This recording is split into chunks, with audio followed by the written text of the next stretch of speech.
Elon. ममता बहुत ही सीधी और प्यारी लड़की थी, वहीं सुनील एक सरल और आगे बढ़ने की सोच रखने वाला लड़का। सुनील, बेटा सुनील कहाँ है? अरे जरा एक गिलास पानी तो दे दो। हाँ माँ, अभी आया। क्या माँ, पानी तेरे सर के पास ही तो रखा है। क्या हो गया है, तबीयत खराब है क्या? अरे नहीं नहीं, वो उठने का मन ही नहीं कर रहा था, तो देखा ही नहीं। वैसे क्या कर रहा है? यहाँ बैठना मेरे पास। माँ पढ़ रहा था। वो क्या है ना, नौकरी में तो वक्त नहीं मिलता, अब ऑफिस से घर आकर ही तो वक्त मिलता है। अच्छा अच्छा ठीक है, पढ़ ले जा बेटा। सुनील पढ़ लिख कर और आगे बढ़ना चाहता था, लेकिन माँ की तबीयत खराब देखकर सोचता है कि शादी ही कर ले। कब तक माँ का ख्याल वो अकेले रख पाएगा? तो एक दिन, माँ ये ममता है, मैंने इससे शादी कर ली है। तुम्हारी तबीयत भी ठीक नहीं रहती, तो मैंने सोचा शादी कर लेता हूँ। घर संभालने वाली और तुम्हें संभालने वाली कोई आ जाएगी तो अच्छा रहेगा। माँ अचानक से सामने बहू देखकर हैरान रह जाती है। बेटा ये क्या बात होती है? न बैंड, न बाजा, न दहेज, न शगुन, ऐसे कैसे बहू आ गई? माँ तू तो जानती है, मैं नौकरी के साथ पढ़ाई कर रहा हूँ, तो कहाँ से इतना पैसा बचा पाता कि धूमधाम से शादी करता। वैसे भी माँ, लोग तो आकर खाकर निकल जाएंगे, इसलिए बस वैसे ही। माँ जी, मैं आपका ख्याल रखूंगी। वैसे भी ये आगे की पढ़ाई कर रहे हैं, अच्छा कुछ कर गए तो सबके दिन फिर से अच्छे आ जाएंगे। सास को ममता की बात ठीक तो लगती है, लेकिन मन में कहीं ना कहीं लगता है कि कहीं बहू बेटे को लेकर फुर्र ना हो जाए और फिर तो वो रह जाएगी अकेली। बेटा देख, मेरा जो कुछ भी है वो सुनील ही है, और सुनील का भी अब इस दुनिया में मैं ही हूँ और कोई नहीं। क्या सुनील? बिल्कुल माँ, लेकिन आज से ममता भी मेरे जीवन का अहम हिस्सा है, जैसे तू है। सास को बड़ा बुरा लगता है कि उसकी सल्तनत में कोई और हिस्सेदार कैसे हो सकता है। कैसे कोई और उसके 30 साल के बेटे की जिंदगी में अचानक से आकर बराबर का हिस्सेदार बन सकता है। देख बहू, मैं भले थोड़ा बीमार रहती हूँ, लेकिन इसका मतलब यह नहीं कि घर की चीज़ों में मेरा कंट्रोल खत्म हो गया है। मैं आज भी इस घर की रानी हूँ, समझी? बेटा सोचता है कि ये माँ को अचानक से क्या हो गया। कल तक जो माँ कहती थी कि जिंदगी का कोई भरोसा नहीं, वो अचानक से जंग के मैदान की झांसी की रानी कैसे बन गई?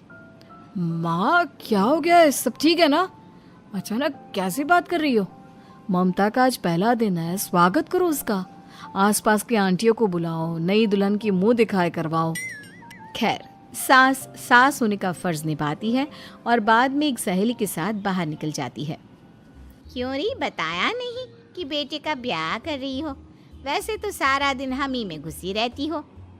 अरे मुझे भी तो अभी पता चला, यूं अचानक सर पर लेकर आ गया। कहता है बहू है माँ तुम्हारी, अब इसको भी इतना ही मैं प्यार करता हूँ जितना तुझे करता हूँ। लो जी, ये क्या बात हो गई? क्यों इतना प्यार करता है? अरे माँ का प्यार तो ज्यादा होता है। अब उसको तो कोई दूसरा पति मिल सकता है, लेकिन तुम ही बताओ, क्या माँ की ममता किसी और की हो सकती है? ना जी ना, बेटे को समझाओ ये बात। अरे क्या समझाऊं, मुझे तो खुद ही समझ में नहीं आ रहा कि क्या हो रहा है। जो बेटा कल तक माँ माँ करता था, अचानक से बीवी बीवी का राग आलाप रहा है। देखा, उसकी बीवी ना सुंदर और जवान है। सुंदरता के आगे तो एक से एक नहीं टिके, तो तेरा बेटा किस खेत की मूली है? सास को भी समझ में आ जाता है कि बहू की सुंदरता के आगे माँ का प्यार किसी काम का नहीं। उधर बीवी, ए जी, अम्मा जी सहेलियों को छोड़ने गई थी, अभी तक आई नहीं, हम देख आए क्या? अरे रहने दो ना, आ जाएंगी। कहाँ जाएगी, उनकी आदत है, एक बार जाती है तो पूरी पंचायत खत्म करके ही आती है। अच्छा ही है, खाना वाना खा कर गई होगी। छोड़ो ना, घूमेगी तो खाना पचेगा, नहीं तो ऐसे ही खाट पकड़ लेगी। बहू भी शांत हो जाती है। उधर सास सोचती है कि आज थोड़ा देर से ही घर जाती हूँ, जब बेटा परेशान होकर ढूंढेगा तब मजा आएगा। बीवी को खुद ही पता चल जाएगा कि माँ के आगे उसकी दाल नहीं गलेगी। लेकिन वहीं दूसरी ओर घर पर, ए जी, माँ जी अभी भी नहीं आई, हमको तो घबराहट हो रही है कि क्या करें, जाकर पता करें किसी के घर। अच्छा, कहाँ जाओगी ये भी बता दो।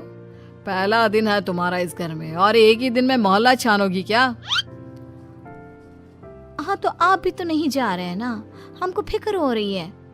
अरे यार, ये रोज का है अम्मा का, खाओ और सो जाओ। बस फिर क्या था। बेटा बहू खाना खाते हैं और कमरे में सोने चले जाते हैं।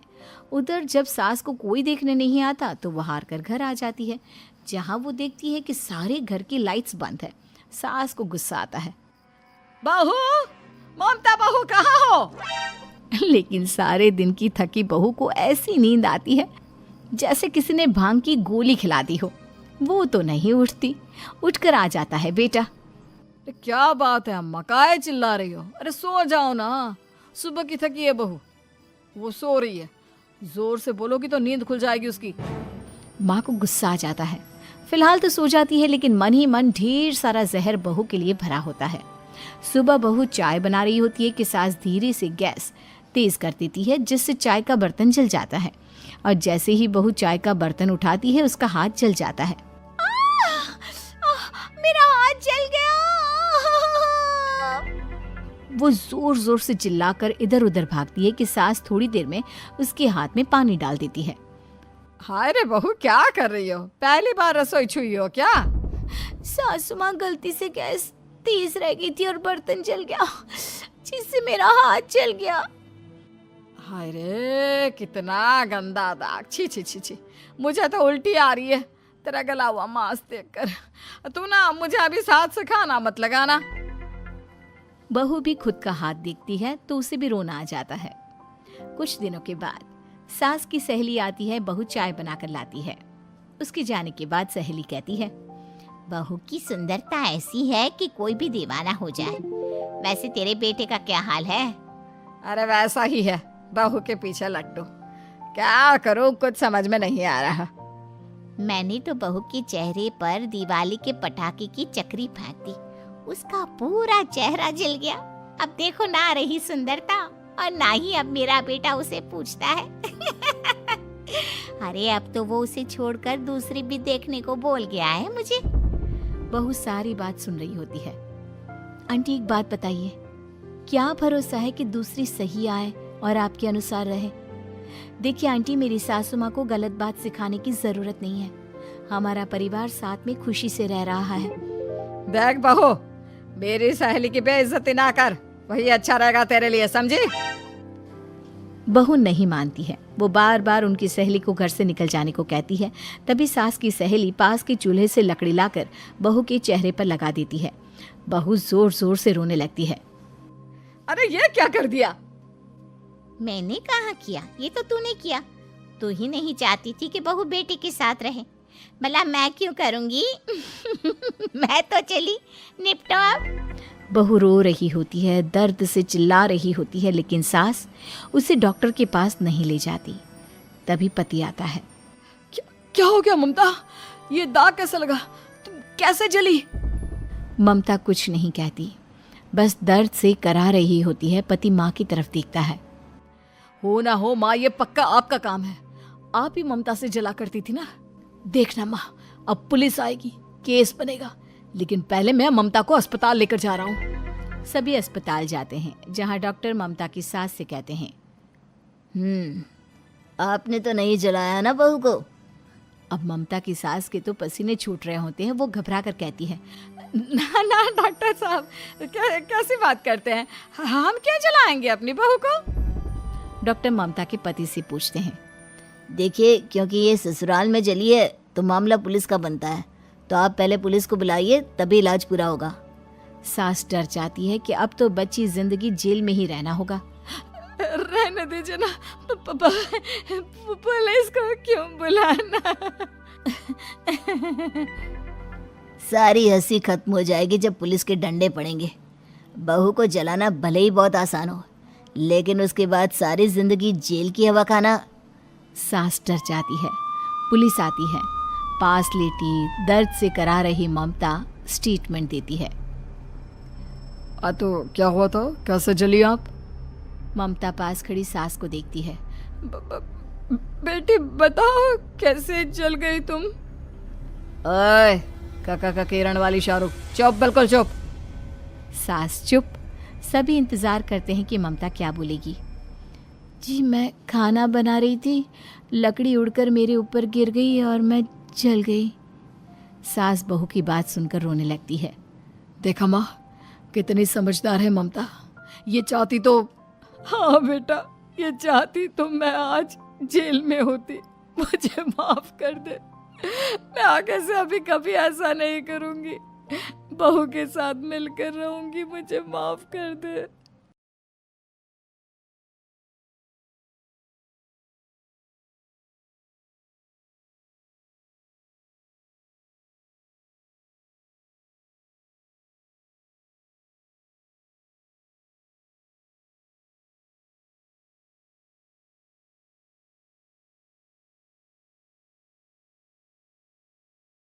सृष्टि बचपन से ही दिखने में सुंदर नहीं थी, लेकिन अमीर बाप की बेटी सृष्टि पर उसकी माँ जान छिड़कती।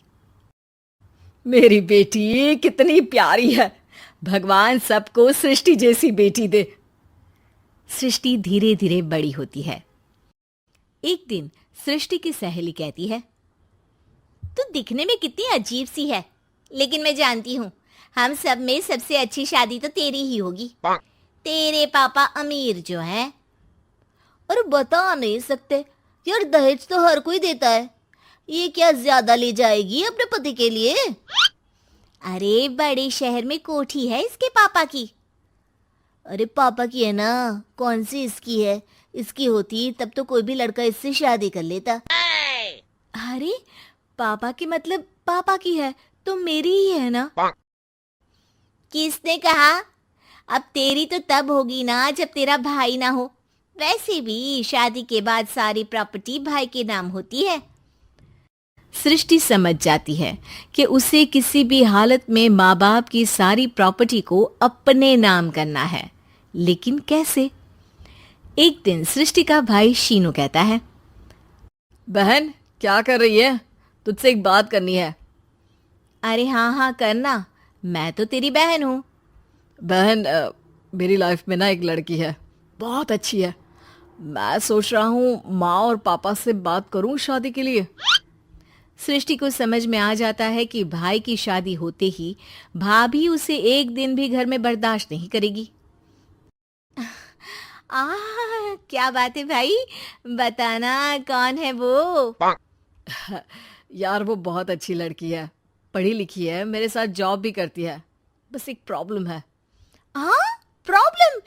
क्या प्रॉब्लम है भाई? यार वो शादीशुदा है, लेकिन उसके पति ने उसे सिर्फ इसलिए छोड़ दिया क्योंकि उसके माँ बाप दहेज नहीं दे पाए। सृष्टि ये सुनकर न जाने क्यों खुश हो जाती है। अरे भाई तो क्या हुआ, लड़की तुझे तो पसंद है ना? शीनू को लगता है कि बहन उसे समझ रही है। वो इस बात से अनजान होता है कि उसकी बहन की मंशा पूरा घर हड़पने की है। सृष्टि अपनी माँ से कहती है, मम्मी मुझे तो बहुत चिंता है। पता है शीनू क्या कर रहा है? अरे क्या कर रहा है? वो तो काम पर जाता है और वापस घर आता है। नहीं ना माँ, वो यही तो नहीं कर रहा, बाकी सब कर रहा है। आपको पता है उससे प्यार है, और वो भी एक शादीशुदा लड़की से। हैं? ये क्या हो गया? मैं सोसाइटी में क्या मुंह दिखाऊंगी? अरे तेरे पापा तो यही कहेंगे कि मैंने ही उसे बिगाड़ दिया है। माँ देखो, मेरी बात मानो, पापा पर भी विश्वास करने की जरूरत नहीं है। अब आप ही बताओ, पापा इतनी देर घर के बाहर रहते हैं क्यों? बोलो। अरे बेटा वो तो नौकरी करते हैं ना।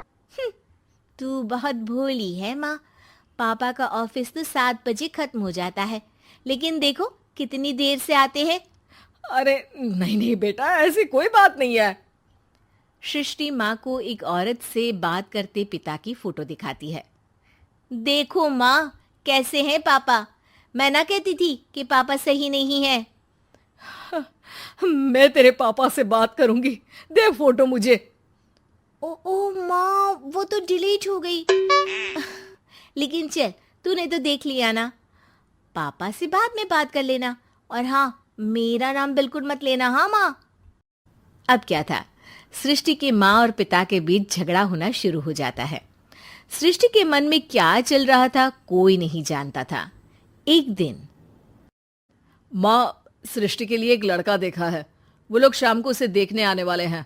और हाँ माँ, एक खुशखबरी, मैं और पापा मिलकर एक नया बिजनेस ट्राई कर रहे हैं।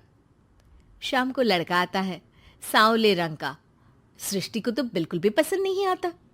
लड़की की माँ कहती है, लड़की का चेहरा तो कोई खास नहीं, लेकिन अगर मेरे बेटे को आप लोग सेटल कर दें तो मैं उसकी शादी आपकी बेटी से करवा दूं। सृष्टि को लड़का बिल्कुल पसंद नहीं था। उसे भाई पर गुस्सा आ जाता है। लड़के वालों के जाने के बाद कहती है, माँ देखा, शीनू मेरे लिए कैसा लड़का लेकर आया, न दिखाने लायक न सुनने लायक, सेटल भी नहीं, वो भी हम करे। अरे माँ, मैं जानती हूँ ये मेरी शादी किसी भी घर में क्यों करवाना चाहता है। अरे कैसी बात कर रही है बहन, तूने तो देखा ना, लड़के को मैंने ही मना कर दिया तुझसे शादी के लिए। जिसने लड़का बताया था उसने उसकी बहुत तारीफ की थी। बात आई गई हो जाती है, लेकिन सृष्टि का मन शांत नहीं होता। क्या करूँ, कुछ समझ में नहीं आ रहा।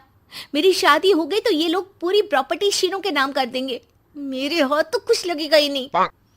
तभी सृष्टि को आइडिया आता है। वो किसी वकील को फोन करती है। जी देखिए, अगर आपके मम्मी पापा का तलाक हो जाता है तो आपके पिता की आधी प्रॉपर्टी आपकी माँ के नाम हो जाएगी, फिर उसे वो किसी को भी दे सकती है। सृष्टि अब माँ को बेटे के खिलाफ भरती है। माँ, शीनू पर नजर रखा करो, वो जिस लड़की के प्यार में है ना, वो शादीशुदा है। यहाँ आएगी, सारा पैसा, रुपया, जमीन, जायदाद सब हड़प लेगी। पापा का भी हाल तुमसे छुपा नहीं है। ऐसा ना हो कि मैं और आप एक दिन सड़क पर भीख मांगे। हे भगवान, मैं तो जीते जी मर जाऊंगी अगर ऐसा हो गया तो। ऐसा हो गया नहीं माँ, ऐसा ही होगा। अभी समय है, आगे का सोच लो। मैं तो कहती हूँ पापा से आधी प्रॉपर्टी लेकर अलग हो जाओ। पापा की आधी प्रॉपर्टी भी हम लोगों को अगर मिल जाती है ना, तो अगले 7 जन्म सफल समझो। बेचारी माँ बेटी के कहने पर पति से तलाक लेकर अलग हो जाती है। सृष्टि अब पैसों से गाड़ी और अपने दूसरे महंगे शौक पूरे करने लगी। उसके दोस्त भी उसके पैसे इस्तेमाल करते। सृष्टि, कल तुम कहाँ थी? मैं सारा दिन घर पर अकेली थी। तो मैं क्या करूं? मैंने ठेका तो नहीं लिया है ना तुम्हें संभालने का। माँ को सृष्टि से ये उम्मीद नहीं थी। वो बैठकर रोने लगती है। वहीं उसका पति यानी कि सृष्टि के पिता आ जाते हैं। मैं जानता था कि तुम्हारा यही हाल होगा, तो आपने मुझे रोका क्यों नहीं? मैं रोकता तो तुम रुकती क्या? सृष्टि के कहने पर तुमने मुझ पर, अपने बेटे पर शक किया, लेकिन तुम ये भूल गई कि कैसे हम दोनों ने मिलकर जीवन में इतना सब खड़ा किया। माँ पति के गले लग जाती है। मुझे माफ कर दीजिए, मैंने आपकी कमाई का एक बड़ा हिस्सा गवा दिया। कोई बात नहीं, तुम साथ हो तो मैं ऐसी 7 प्रॉपर्टी खड़ी कर दूंगा। तभी वहां सृष्टि आ जाती है रोते हुए। माँ, मयंक ने मुझे छोड़ दिया। वो बोल रहा था जब तक मेरे पास पैसे थे तब तक ही वो मेरे साथ था। पापा, माँ, मुझे माफ कर दीजिए।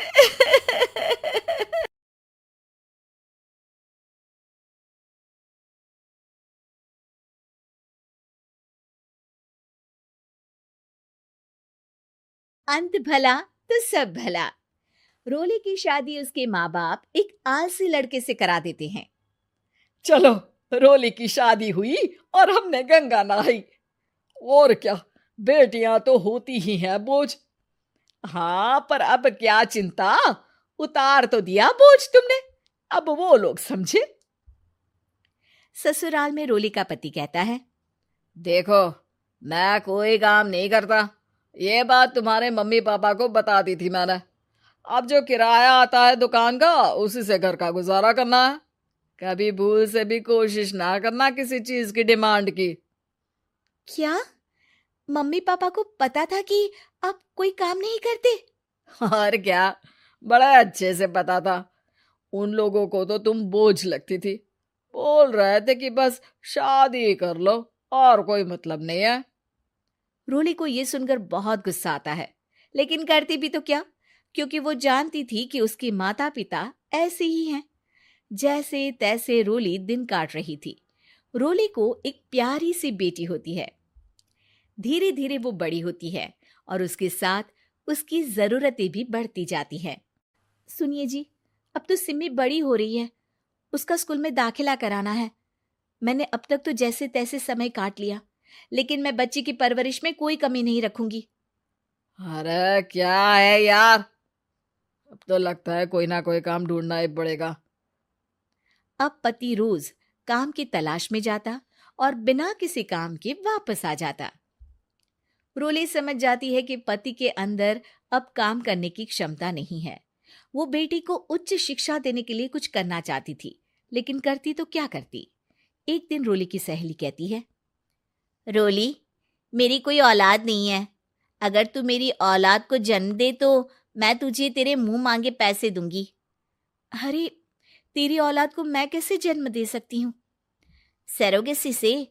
बच्चा मेरा और वैभव का ही होगा, लेकिन कोख तेरी होगी। ये संभव है रोली। रोली कुछ सोचकर कहती है, मुझे मंजूर है, लेकिन मैं इसका 2 लाख रुपया लूंगी। अरे कोई बात नहीं, मुझे मंजूर है। रोली खुश हो जाती है कि एक बच्चा पैदा करने का उसे 2 लाख रुपया मिलेगा। वो घर आकर पति को बताती है, वो भी खुश हो जाता है। अब क्या था, डॉक्टर के पास जाकर सहेली का बच्चा रोली की कोख में पलने लगता है। मुझे 20,000 चाहिए मेरे बेटी के एडमिशन के लिए। हाँ हाँ ठीक है, मैं उसके एडमिशन से लेकर सारे खर्चे उसके अकाउंट में डाल रही हूँ। रोली की बेटी का एडमिशन हो जाता है। रोली को लगता है कि वो अब सब कुछ ठीक कर देगी। दिन और महीने आगे बढ़ते हैं। अब एक दिन, एक बात कहूं जी, काश इस बच्चे को मैं रख पाती। मैं अब इससे काफी जुड़ गई हूँ। अरे यार, पता नहीं किसका बच्चा है, अपने पास है ना अपनी मुन्नी। हाँ, लेकिन अब मैं भी इस बच्चे से जुड़ाव फील करने लगी हूँ। लेकिन मैं ये जानती हूँ कि ये मेरा बच्चा नहीं है। दोनों की जिंदगी ठीक चल रही थी, लेकिन कहते ना कि सुख का पल ज्यादा लंबा नहीं होता। एक दिन रोली की सहेली का फोन आता है। रोली, मुझे अब ये बच्चा नहीं चाहिए, मैं अपने पति को छोड़ रही हूँ। अरे लेकिन मुझे पैसों की जरूरत है, बच्चा तुम्हारा है, मैं क्या करूंगी? सहेली बिना कुछ बोले फोन काट देती है, फोन स्विच ऑफ कर देती है। लेकिन रोली के जीवन का तूफान यहीं नहीं रुकता। रोली, मैं इतना भार नहीं उठा सकता। आज पढ़ाई का पैसा मांग रही हो, कल को शादी, कॉलेज और पता नहीं क्या क्या। मैं तुम्हें छोड़ रहा हूँ, अपनी बच्ची उठाओ और निकलो इस घर से। अरे पर मैं कर तो रही हूं ना बच्चे के लिए काम, आप आराम से रहिए ना। क्या काम कर रही हो? देख रहा हूं मैं। ये छोटा शहर है, यहाँ लोगों को बात बनाते वक्त नहीं लगता। तो मैं क्या करूं? ज्यादा पढ़ी लिखी नहीं हूं, कैसे घर के खर्चे चलाऊं? और आप तो काम करना ही नहीं चाहते। हाँ, ना चाहता हूं और ना ही करूंगा। रोली को पति की बात पर काफी गुस्सा आ जाता है। ठीक है, अगर मेरे जीवन में संघर्ष ही लिखा है तो वही सही। इस वक्त पति होने के नाते आपको मेरा साथ देना चाहिए था, लेकिन नहीं, आपने तो इस हाल में मुझे घर से बाहर निकालने की बात कह डाली। देखो, ये सारी फालतू की बातों के लिए वक्त नहीं है मेरे पास। रोली, जिसकी कोख में किसी और का बच्चा था और साथ छोटी सी बेटी, पति का घर छोड़कर रास्ते पर आ जाती है। रोली के पास मायके के सिवा दूसरा कोई रास्ता नहीं होता। अरे रोली, कैसी है? कितने दिनों के लिए आई है? हमेशा के लिए माँ। वो माँ को सारी बात बता देती है। ओए लड़की, इतनी हिम्मत का काम कर लिया? अरे ना ना, यहाँ कोई जगह नहीं है। तुम तो अपना बोरिया बिस्तर उठाओ और निकलो यहाँ से। रोली के पास अब मायके का रास्ता भी नहीं बचता। वो चुपचाप बच्ची को लेकर जा रही थी कि उसे दर्द होता है और वो डॉक्टर के पास चली जाती है। और फिर वहां वो एक प्यारे से बेटे को जन्म देती है। कितना प्यारा है, कितने अभागे हैं इसके माँ बाप जो इसके पैदा होने पर भी नहीं है। तभी वहां डॉक्टर आ जाती है। रोली, बच्चे के पिता तुमसे मिलना चाहते हैं। आपका बहुत बहुत शुक्रिया। मैं इस बच्चे को पालूंगा, भले ही इसकी माँ ने इसे छोड़ दिया हो, पर मैं अपनी जिम्मेदारी निभाऊंगा। तो क्या आप मुझे इसके पैदा करने के लिए जिन पैसों की बात हुई थी वो भी देंगे? हाँ, और साथ ही आप चाहें तो मेरे घर में रहकर मेरे बच्चे की देखभाल भी कर सकती हैं। मैं उसके लिए आपको सैलरी दे दिया करूँगा। रोली को लगता है कि जैसे भगवान ने उसके लिए सुकून का रास्ता खोल दिया। वो अब मुकेश के साथ उसके घर चली जाती है, जहां रहकर वो उस बच्चे की देखरेख करती है। अब मुकेश के घर को रोली अच्छे से संभाल लेती है। उसके लिए खाना बनाने से लेकर बच्चों की देखभाल और घर की देखरेख। धीरे धीरे मुकेश को रोली से प्यार हो जाता है। रोली, तुम्हारी बेटी और मेरा बेटा बिल्कुल भाई बहन की तरह साथ रहते हैं। हाँ, आखिर है तो एक ही कोख के बच्चे, अटैचमेंट तो होगा ही ना। रोली, तुमने घर और मुझे दोनों को संभाल लिया। ये तो मेरा काम है। आपने भी तो मुझे छत दी, जिससे मैं अपनी बेटी की पढ़ाई और भविष्य के लिए पैसे जोड़ सकूं। अब रोली, क्या तुम मुझसे शादी करोगी? अब मैं जानता हूं तुम्हारी भी शादी कुछ खास अच्छी नहीं रही। रोली को मुकेश की बात ठीक लगती है। वो उसे हाँ बोलने की सोच ही रही होती है कि उसके पहले पति का फोन आ जाता है। रोली, मैं बहुत परेशान हूँ। मेरा एक्सीडेंट हो गया है। मैं चाहता हूँ तुम वापस आ जाओ। रोली को पुराने पति की चिंता होने लगती है। वो सोचती है कि वो क्या कर रही थी। हाँ ठीक है, मैं आ रही हूँ। हाँ रोली, आ जाओ, लेकिन बच्ची को कहीं हॉस्टल में छोड़कर आना, क्योंकि मैं नहीं चाहता कि हम लोगों के बीच फिर से वो सारी बातें हो। रोली को समझ आ जाता है कि पति आज भी सुधरा नहीं है। वो पति के पास जाने से इनकार कर मुकेश को हाँ कर देती है।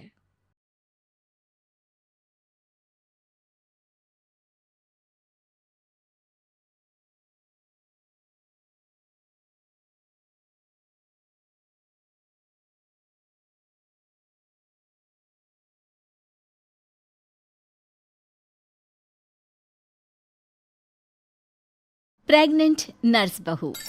सुषमा की बहू विनीता एक हॉस्पिटल में नर्स थी, लेकिन उसे डॉक्टर से भी ज्यादा नॉलेज थी। हॉस्पिटल में सब विनीता की तारीफ किया करते थे। सुषमा का बेटा यानी कि अंकित अपनी बीवी विनीता से बहुत प्यार करता था और उसे अपनी पत्नी की काबिलियत पर बहुत भरोसा था। धीरे धीरे वक्त गुजरता गया और शादी के 8 महीने बाद विनीता प्रेग्नेंट हो गई। मैं बहुत खुश हूँ। मेरा इकलौता बेटा है और अब इसका बच्चा इस दुनिया में आएगा। मैं दादी बन जाऊंगी। दादी मैं बता नहीं सकती मुझे कितना अच्छा लग रहा है। आपको खुश देखकर मैं भी बहुत खुश हूँ माँ। देखो बेटा, वैसे तो विनीता नर्स है, उसे अपने बारे में सब कुछ पता है, लेकिन फिर भी ना आजकल बच्चे पैदा करने में बड़ी परेशानी होने लगी है। उसे कहना कि वो अपना अच्छे से ख्याल रखे। अरे माँ, आप है ना, आपके रहते हमें चिंता करने की क्या जरूरत है। मैं तो अपनी बहू का बहुत अच्छे से ख्याल रखने वाली हूँ। उसे अच्छे से खिलाऊंगी पिलाऊंगी, तभी तो मेरा पोता या पोती एकदम हेल्दी पैदा होगा। कुछ दिनों के बाद सुबह के वक्त। अरे विनीता बहू, ये तुम क्या कर रही हो? कुछ भी तो नहीं मम्मी, अपना हेल्थ चेकअप कर रही हूँ। और क्या? लेकिन ये ब्लड प्रेशर की मशीन और ये तुम्हारे हाथ में इंजेक्शन कैसा है? अरे मम्मी जी, मैं अपना ब्लड प्रेशर चेक करके देख रही थी। प्रेग्नेंट होना और ऐसी हालत में ब्लड प्रेशर चेक करना बहुत ज़रूरी होता है। लेकिन बेटा, इन सब कामों के लिए तुम्हें डॉक्टर के पास जाना चाहिए। अपना चेकअप खुद करने की क्या ज़रूरत है?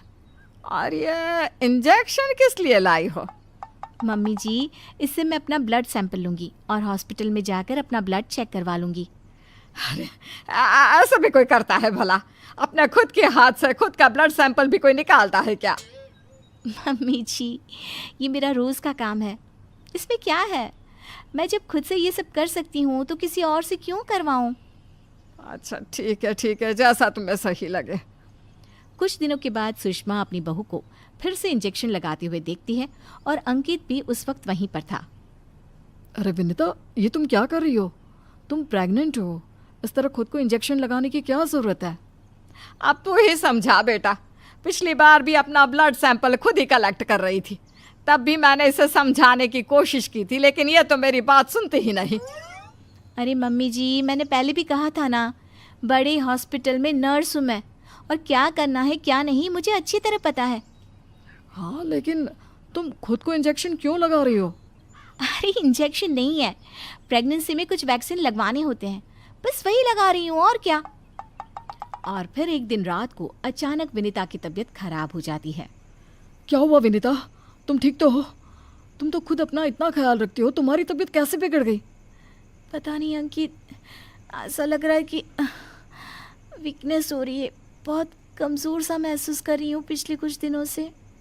तुमने तो अपना ब्लड सैंपल दिया था ना हॉस्पिटल में, उसकी रिपोर्ट आई या नहीं? कल सुबह ही आ जाएगी, तब सब कुछ पता चल जाएगा। अगले दिन सुबह के वक्त। विनीता, तुम्हारी ब्लड रिपोर्ट तो आ चुकी है। तुम्हारी बॉडी में तो आयरन की बहुत कमी है, देखो तो ज़रा। अरे हाँ, इसके हिसाब से तो मुझे ब्लड चढ़ाना चाहिए, वरना डिलीवरी के वक्त बच्चे को प्रॉब्लम हो सकती है। मैं एक काम करती हूँ, ब्लड चढ़वा लेती हूँ। ऐसा कैसे ब्लड चढ़वा लेती हूँ? पहले डॉक्टर से जाकर पता करो और हॉस्पिटल में जाकर ब्लड चढ़वाओ। ये सब काम बिना किसी डॉक्टर की सलाह के नहीं करने चाहिए। मम्मी जी, आप फिर से शुरू हो गई ना। क्या करना है क्या नहीं मैं अच्छे से जानती हूँ, मैं खुद कर लूँगी। और विनीता हॉस्पिटल से ब्लड की बोतल का इंतज़ाम करती है और खुद अपने ही हाथों से खुद को घर में रहकर ब्लड चढ़ा लेती है। अगले दिन। विनीता, अब तुम्हारी तबीयत कैसी है? देखो, मुझे पता था ब्लड चढ़ते ही मेरी सारी वीकनेस दूर हो जाएगी। मुझे बहुत अच्छा लग रहा है, एकदम ठीक हूँ मैं। कुछ दिनों के बाद विनीता की प्रेगनेंसी का 8वां महीना शुरू हो चुका था और एक दिन सुबह के वक्त विनीता अच्छे से तैयार होकर अपने कमरे से बाहर आती है। क्या हुआ विनीता, सुबह सुबह कहाँ जा रही हो? बहुत दिन हो गए हॉस्पिटल नहीं गई, सोच रही हूँ आज ड्यूटी पर चली जाती हूँ। डॉक्टर का भी फ़ोन आया था अभी अभी। लेकिन बेटा, अब तुम्हारा 8वां महीना चल रहा है। ऐसी हालत में तुम्हें घर में आराम करना चाहिए और डिलीवरी करवाने तो बिल्कुल भी नहीं जाना चाहिए। लेकिन क्यों मम्मी जी, डिलीवरी करवाने में क्या प्रॉब्लम है? ये तो मेरा जॉब है और हॉस्पिटल में दिन रात यही तो करवाती थी। आपने कहा कुछ दिन काम पर मत जाओ, इसलिए नहीं गई। हाँ मम्मी, वैसे विनीता ठीक ही तो कह रही है, उसका रोज़ का काम है ना ये। तुम आजकल के बच्चे ना कुछ नहीं समझते। अरे तुम्हें वैसे तो सब पता है, लेकिन शायद ये नहीं पता कि इस हालत में अगर तुम डिलीवरी करवाने आई औरतों को देखोगी तो तुम्हारी सेहत पर बुरा असर पड़ेगा। अरे मम्मी, ऐसा भी कुछ होता है क्या? मम्मी जी, किसी और की डिलीवरी करवाने से मेरे ऊपर कैसे फ़र्क पड़ सकता है? मैं कोई पहली बार थोड़ी ना ये सब करवाने जा रही हूँ। विनीता अपनी सास की एक नहीं सुनती और हॉस्पिटल चली जाती है। वहाँ से वापस आने के बाद, अरे मम्मी जी, आपको मेरी बहुत चिंता हो रही थी ना, ये देखिए मैं बिल्कुल ठीक ठाक हूँ, अब आपको परेशान होने की ज़रूरत नहीं है। और जानती है, पूरी 5 डिलीवरी करवा कर आई हूँ, वो भी नॉर्मल वाली। देखा मम्मी, मैंने कहा था ना विनीता को नहीं होगा कुछ भी, वो बिल्कुल ठीक है। चलो अच्छा है बहू, मैं भी तो यही चाहती हूँ कि तू एकदम ठीक रहे। और आजकल जिसे देखो उसके ऑपरेशन से बच्चे होते हैं, ये देख देख करना बहुत डर लगता है। चिंता मत कीजिए मम्मी जी, मुझे कुछ नहीं होगा। मैं नर्स हूँ ना, रोज़ हॉस्पिटल में औरतों को सिखाती हूँ कि कैसे अपना ध्यान रखें ताकि नॉर्मल डिलीवरी हो। तभी अचानक हॉस्पिटल से डॉक्टर का कॉल आता है। कॉल पर बात करने के बाद, मम्मी जी एक इमरजेंसी केस आ गया है, मुझे जाना होगा। अरे लेकिन अभी तो आई हो, कैसी डॉक्टर है तुम्हारी, उसे पता नहीं चलता क्या कि तुम प्रेग्नेंट हो? ऐसी हालत में तुम्हें ना बुलाए। अरे नहीं मम्मी जी, डॉक्टर की भी मजबूरी है, कह रही थी काफ़ी सीरियस केस है और हॉस्पिटल में उन्हें किसी दूसरी नर्स पर इतना भरोसा नहीं जितना मुझ पर है। मुझे लगता है कि तुम्हें मना कर देना चाहिए बहू। कुछ नहीं होगा मुझे मम्मी जी, मैं अभी डिलीवरी करवा के आती हूँ। कुछ देर बाद अंकित के पास हॉस्पिटल से फ़ोन आता है। अरे मम्मी, जल्दी हॉस्पिटल चलिए, वहाँ विनीता की तबीयत खराब हो गई है। हे भगवान, सब ठीक करना, मुझे तो पहले ही डर लग रहा था। अंकित और सुषमा हॉस्पिटल पहुँचते हैं। क्या हुआ विनीता को? वो क्या है ना, विनीता एक नॉर्मल डिलीवरी करवा रही थी। केस बहुत ही सीरियस था और उस लेडी को बहुत ज़्यादा प्रॉब्लम हो रही थी। क्योंकि विनीता खुद प्रेग्नेंट है तो वो अचानक से घबरा गई और उसे लेबर पेन शुरू हो गया। लेकिन अभी तो मेरी बहू का सिर्फ 8वां महीना चल रहा है। देखिए, ऐसा हो जाता है, उस औरत को दर्द में देखकर घबराहट की वजह से विनीता को ये हुआ है। अरे डॉक्टर, लेकिन डरने की कोई बात तो नहीं है ना? नहीं नहीं, ऐसा कुछ नहीं, हमने उसे एडमिट कर लिया है। तभी सब देखते हैं कि विनीता अपने हाथ में एक छोटे से बच्चे को लिए बाहर आती है। अरे विनीता, तुम्हारी तो तबीयत ठीक नहीं थी, तुम्हें दर्द हो रहा था, तुम बाहर क्यों आ गई? अरे दर्द हो रहा था तो क्या हुआ, मैंने वो दवाई ले ली जिससे जल्दी आने वाले लेबर पेन रुक जाते हैं। और वैसे भी डॉक्टर, उस औरत को मेरी ज़रूरत थी, उसकी देखभाल के लिए मुझे ठीक होना ही था। ये देखिए, उसका बच्चा एकदम सही सलामत है। अरे वाह मेरी बहू, तूने तो अपने तबीयत की परवाह ना करके किसी और की जान बचाई। मुझे तुम पर गर्व है विनीता। ऐसी ही थोड़ी ना वो हॉस्पिटल की सबसे अच्छी नर्स बनी है। मैंने कहा था ना मम्मी जी, मैं नर्स हूँ। मुझे अपने से पहले दूसरों की तकलीफ दिखाई देती है और मैं पहले अपने मरीजों की जान बचाती हूँ, फिर खुद की।